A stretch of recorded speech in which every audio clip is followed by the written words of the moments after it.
जिस व्यक्ति पर कर्जा बहुत ज्यादा मात्रा में हो जाता है और कर्जा चूकता नहीं है, आप बहुत प्रयास कर लिए, करोड़ों रुपए का कर्जा हो गया, यहां से लिया वहां दिया, वहां से उठाया वहां दिया, वहां से उठाया वहां दिया, तो निवेदन है कभी मौका लगे कर्जा मुक्ति के लिए सारे वृक्षों में अगर कोई श्रेष्ठ वृक्ष माना गया है तो वो बट का वृक्ष माना गया महाराज। इसलिए प्रशासनिक कार्य के लिए, मानसिक टेंशन में, परेशानियों में बटकेश्वर महादेव का स्मरण किया जाता है।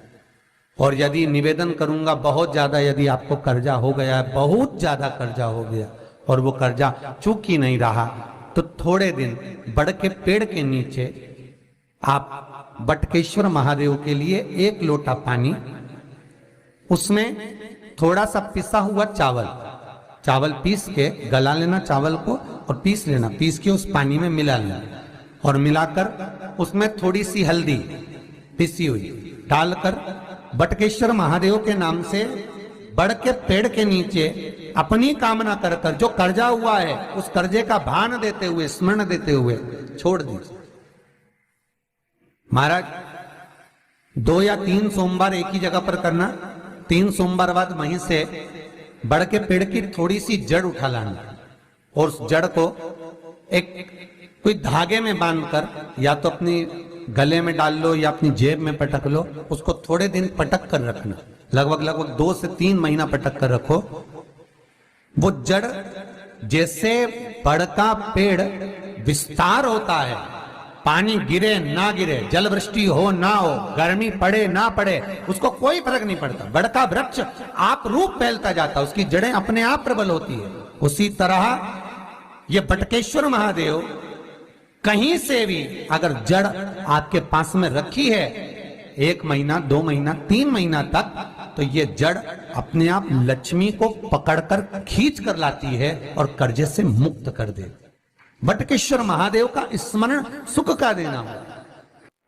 महाराज ऐसा कोई कार्य नहीं जिसमें पशुपति व्रत लाख ना करे, बस दिल से अगर आपने पशुपति व्रत करा है, बाबा विश्वनाथ के 5 पशुपति व्रत होते हैं, किसी भी सोमवार से चालू कर सकते हैं। बस करना क्या है, सुबह पूजन की थाली लगाकर लेकर जाना है, शंकर भगवान के शिवलिंग की पूजन करना है, मंदिर में अभिषेक पूजन करो, वो थाली वापिस लेकर आ जाओ, घर में रख दो। उसी थाली में शाम के समय प्रदोष काल में सूर्य डूब रहा हो, उसके कुछ ही समय के बाद आप आनंद में 6 दिए घर से लेकर जाओ, थोड़ा सा मीठा बनाकर लेकर जाओ और 5 दिए शंकर जी के मंदिर में लगाओ। पूजन करने के बाद में मीठे के 3 हिस्से कर दो, 2 हिस्से बाबा के मंदिर में अलग अलग रखिए, एक ही प्लेट में 2 हिस्से नहीं रखना है, दोनों हिस्सों को अलग अलग कटोरी में, अलग अलग दोने में, अलग अलग प्लेट में बाबा को रख दो और एक हिस्सा, एक दिया लेकर आ जाइए। घर के दरवाजे में प्रवेश करते समय राइट भाग में एक दिया घी का लगा दीजिए जो लेकर आए हो मंदिर से, उसको जला के नहीं लाना है, वहीं पर जलाना। दरवाजे के पास आराम से बैठो, दिया जलाओ और प्रसाद लेकर अपनी कामना कर कर घर के अंदर सीधा पांव रखकर अंदर चले जाओ। सवेरे फरियाल करो, शाम को भोजन करो। जब भोजन करो उस समय पर जो मीठे का आपने भोग लगाया था भोलेनाथ जी को, जिसका एक हिस्सा लेकर आए हो, सबसे पहले भोजन में वो हिस्सा खा। प्रसाद का जो हिस्सा लेकर आए हो उसमें से किसी को वो हिस्से में से प्रसाद नहीं देना, चाहे घर में बच्चे हो चाहे बड़े हो। आपको ज्यादा प्रसाद ले जाना तो अलग से ले जाओ, पर उस हिस्से में से किसी को प्रसाद ना दें। और वो प्रसाद पहले पाकर फिर आप भोजन प्रसादी ग्रहण करें। पर इसका नियम यह है कि प्रसाद जब आप लेकर आते हैं, आपको पहले भी कथा में कहा कि शंकर का प्रसाद रात भर नहीं रखा था। जितनी जल्दी आप प्रसाद का हिस्सा लेकर आए हैं, आधे घंटे के अंदर, पौन घंटे के अंदर आपको वो प्रसाद पाना है और भोजन करना ही है। ये नहीं कि सब आएंगे, इंतजार कर रहे हो, 10 बज गई, 11 बज गई, प्रसाद आपका इंतजार कर रहा है। जो प्रसाद है वो आपकी प्रतीक्षा कर रहा, आपकी बाट जो रहा, आपका इंतजार कर रहा, आपकी बाट जो रहा, आपका इंतजार कर रहा। ये नहीं होना चाहिए। महाराज कितना सुंदर कहा है शास्त्रों में कि केवल एक देव अधिदेव महादेव एक ऐसे होते हैं जिनका प्रसाद रात भर नहीं रखा था। कहां से लिया है? प्रसाद लाकर ताजा रहता है जब तक आप पाते हैं, फिर वो फ्रिज में रख देते हैं। फ्रिज में रखा रखा किसी ने खाया नहीं खाया, जितने समय तक फ्रिज में प्रसाद रखा रहता है वो इंतजार करता है कि कोई मुझे प्रसाद भक्षण करे। प्रसाद का मतलब होता है प्रभु का साक्षात दर्शन। प्रसाद का मतलब ही यही है, प्रसाद, प्रभु का साक्षात दर्शन। वो रखा रखा जब ज्यादा समय हो जाता है तो घर में वो कष्ट प्रदान करने लगता है। हमेशा याद रखो, प्रसाद जैसे ही आए उसका सही समय पर उसको पाओ।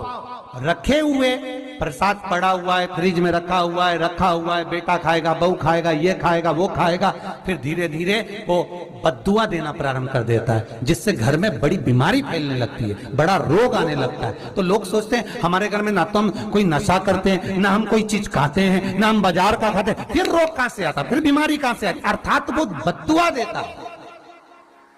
उसका प्रयोग करो, समय पर करो, समय पर पाओ। कई लोग कहते हैं महाराज जी हमारे ये बीमारी कहां से आ गई?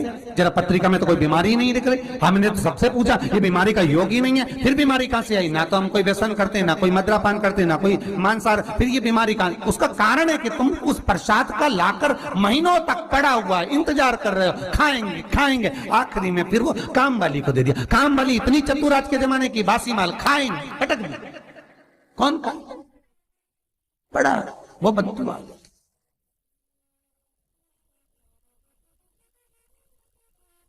जितना आपको पाना है, जितना आपको लेना है, उतना प्रयोग करो। ज्यादा रखकर बहुत दिनों तक पड़ा है, थोर रखी है, मोहन थाल रखा है, लड्डू रखा है, पेड़ा रखा है, कुछ सामान रखा, नहीं भाई, जितना बने उतना लाओ, नहीं तो किसी को तुरंत बांट दो, समापन करो। पर अपने यहाँ पर बहुत दिन तक रखकर उसका बाबा स्वयं, मेरा श्री जी बाबा, मेरे तिरुपति बाबा, मेरा गोवर्धन नाथ, मेरा भोलेनाथ, उस प्रसाद के रूप में तुम्हारे घर में कितने दिन इंतजार करे कि मैं तेरे भीतर प्रवेश करूं, पर तू कराए नहीं, पड़ा है, रखा रहने दो, मन नहीं करता।